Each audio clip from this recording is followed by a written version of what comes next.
Hey, yo, what's the deal? Miss your boy Tag from Pro Wrestling Tag. You know what I'm saying? As of this recording is 3:12 p.m.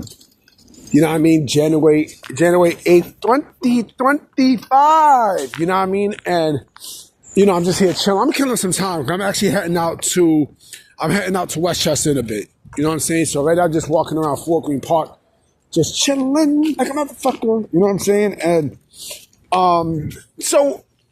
As of the recording from the last time, I found out late about Isla Dawn and her release. And I think with her release, I mean, look, they wasn't really doing anything with these people. So unlike AEW, if you're not doing anything with these people, just let them go. Just let them go. And I'm surprised there's still some people on the roster that has not been let go yet. Like, I'm surprised Apollo Crews is still on the roster. They're not doing anything with him. You know what I'm saying? They're not doing shit with Apollo Crews. I'm shocked he's still there. But I think they didn't want to release him, and such, because I think he's still recovering from injury. I'm not sure. You know what I'm saying? But let me see. I'm curious about Apollo Crews. I'm very curious about Apollo because, with Uha Nation, I mean, he's not doing anything. You know what I'm saying? He's clearly not doing shit. You know what I mean? And, like, what the last thing that he's done, was like how many fucking years ago? Maybe like pandemic era. And I think that's what it is too. I think he's injured. So that's why they don't want to release him while he's injured. I think probably when he comes back from surgery, they'll probably have a buyout. Maybe. He's not doing anything. What the fuck is Uha Nation doing at this point? And people mad about, the AEW motherfuckers is mad about WWE releasing people, but you got motherfuckers under hostage, nigga. You know what I mean? Like, you got them on POW, nigga, prisoners of war, nigga. Fuck out of here. But I didn't know what video I wanted to do, because again, like, I think this was like the big news, and plus it's Saturday, so, news is pretty much dead on Saturdays, you know what I mean? And tomorrow's the big game, so I'm not expecting news either, but I will be making videos, before the Super Bowl, way before, But I want to get this video out, you know what I mean? Because again, like, I want to continue the series of wrestlers who I think were ahead of their time, right? And this one name definitely sticks out for me. He clearly sticks out. You know what I mean? He's a wrestler who I remembered from back in my time that I think definitely still holds influence in today's day and age. Clearly. You know what I mean? And that's Bam Bigelow. Bam Bigelow is a guy who basically is, he's basically your typical big man who, big tough guy, wrestler who, he has a unique look. He's like very, very unique. I never seen a wrestler who looked like him. You know what I mean? With the tattoos in the head. You know what I mean? And with the flames and everything. And you can actually pluck him out from any era. You can pluck him into any era and he would work in today's day and age. Why? Because he's a typical big man. He's a typical big man. He's a big man who portrays himself as a tough guy, right? And also you throw in the MMA. He did MMA. I mean, he got his ass whooped. He got his ass whooped in MMA, but still, like, he's your typical big man who can work, right?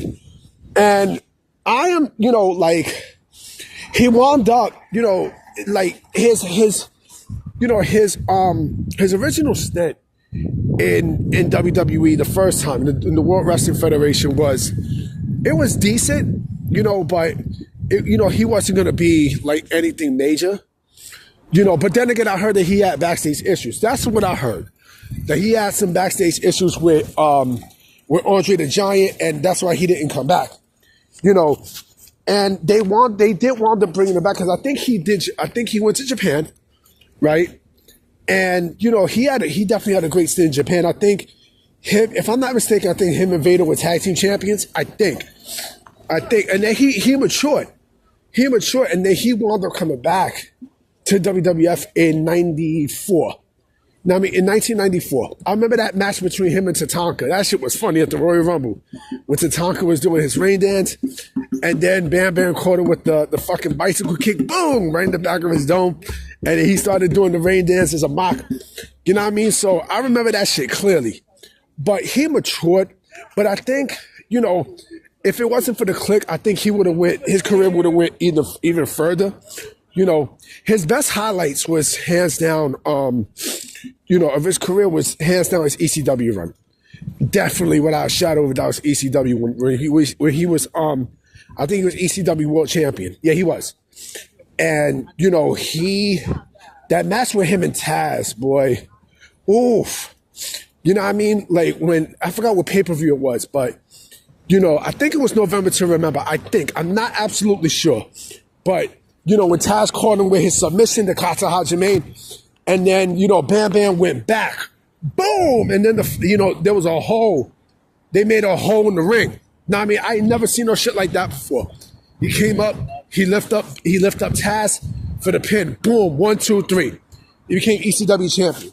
He was also part of the Triple Threat, and he came back to WCW to face off against Goldberg. You know what I'm saying? And then he also was part of the New Jersey Triad between him, DDP, and Canyon.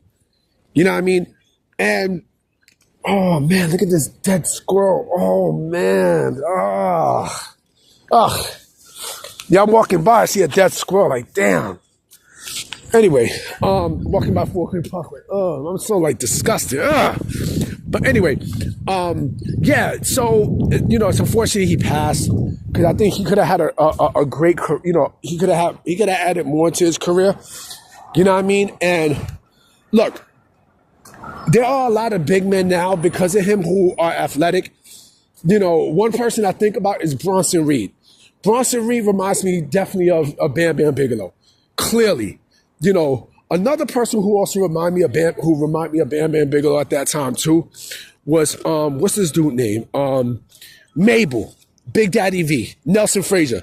He reminded me a lot of Bam Bam Bigelow. Again, a big tough guy who can work and who could also get you over. Like he was, you know, again, like he was that big tough guy who was like no nonsense.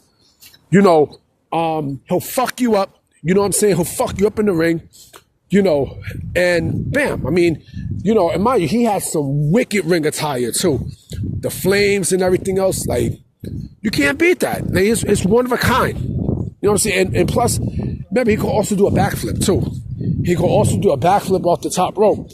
For his size, he was that fucking good. You know, like I said, you can pluck him into any era, right? If you need a big guy who's going to help you to get over against the little guy, Bam Bam is your man. Bam Bam is your fucking man. Without a shadow of a doubt. You know, Bam Bam was that dude. You know, and shit, he even put Lawrence Taylor over at WrestleMania 11. You know what I mean? He put him over. I mean, like, that's the constant professional. You know, I mean, and plus, like I said, he's a Jersey guy. You know what I mean? You can't, you know, you can't go no better than that.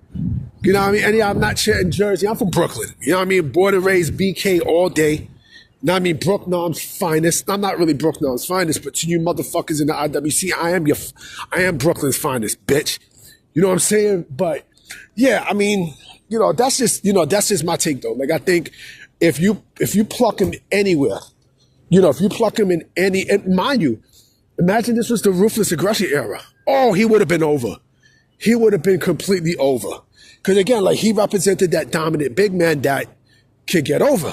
You know what I'm saying? And yeah. So I'm about to be out, guys. You know what I'm saying? This is definitely the last video of the day. You know what I'm saying? This video is going up at about fucking 11 p.m. You know what I mean? Because I got a lot of shit to do. You know what I'm saying? So I'm going to definitely holler at y'all.